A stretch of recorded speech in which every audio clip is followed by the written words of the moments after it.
Sebenarnya dari prinsip apa yang saya sebut undelik profile tadi di dalam pasal KUHP itu sudah ada rujukan operasionalnya, bahwa perintah itu hanya bisa dilaksanakan sepanjang tidak melanggar hukum, ya, dan itu memang masuk dalam wilayah kedinasan. Jadi ukurannya sebenarnya pada public right, pada hukum publik, bukan pada wilayah privat, wilayah pribadi-pribadi atasan.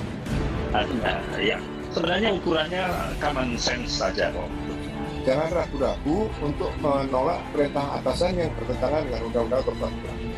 Jadi karena polisi itu selalu berhadapan dengan satu, pasti kalau tidak tertembak penjahat itu mati atau luka atau di rumah sakit, yang satu hukum di penjara. Jadi polisi itu berat, kakinya dua tuh dia berdiri di antara kalau ini pertimbangan ini nanti itu cepat selesai langsung diputus.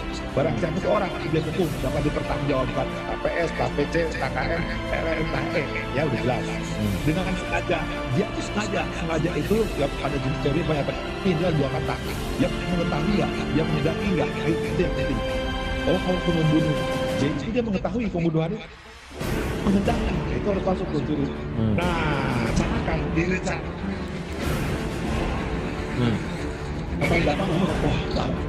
Serangan balik Baradae soal klaim baru Ferdy Sambo, dikutip dari artikel Jakarta, Kompas.com, saat jadwal sidang tinggal menghitung hari, kubu Sambo menebar pernyataan baru terkait peristiwa berdarah pada tanggal 8 Juli tahun 2022 di rumah dinas Kompleks Polri Duren 3, Jakarta Selatan.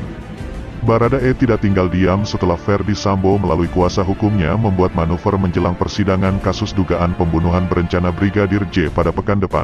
Kuasa hukum Sambo, Febri Diansyah, mengatakan, saat itu kliennya hanya memerintahkan Baradae untuk menghajar Brigadir Yosua dan bukan menembak.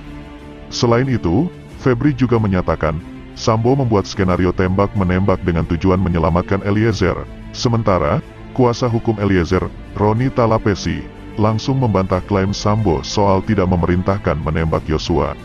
Sesuai keterangan klien saya dan masih konsisten hingga saat ini, bahwa perintah dari FS adalah tembak, bukan hajar, kata Roni saat dikonfirmasi. Kamis, tanggal 13 Oktober tahun 2022, bahkan, dalam rekonstruksi pun terdapat perbedaan antara Ferdy Sambo dan Baradae. Menurut dia, perintah yang diungkap Ferdy Sambo lewat kuasa hukumnya itu sebenarnya bukan soal baru. Roni mengatakan, perbedaan keterangan Ferdy Sambo itu wajar, sebab, itu adalah pembelaan agar pelaku lepas dari hukuman yang didakwakan kepadanya. Tetapi, di persidanganlah nanti tempat menguji keterangan FS itu dan kami memang meragukan keterangan FS itu sejak awal karena kerap berubah-ubah, ucap Roni.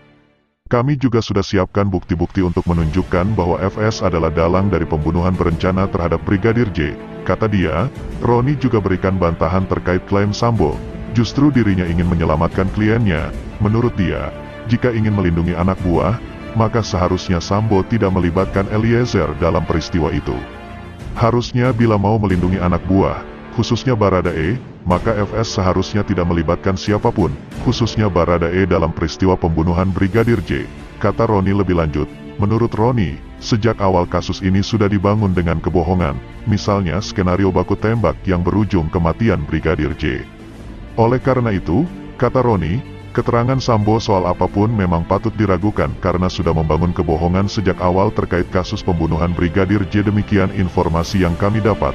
Terima kasih banyak atas menonton videonya. Jangan lupa subscribe, like, dan komen. Sampai jumpa di video selanjutnya.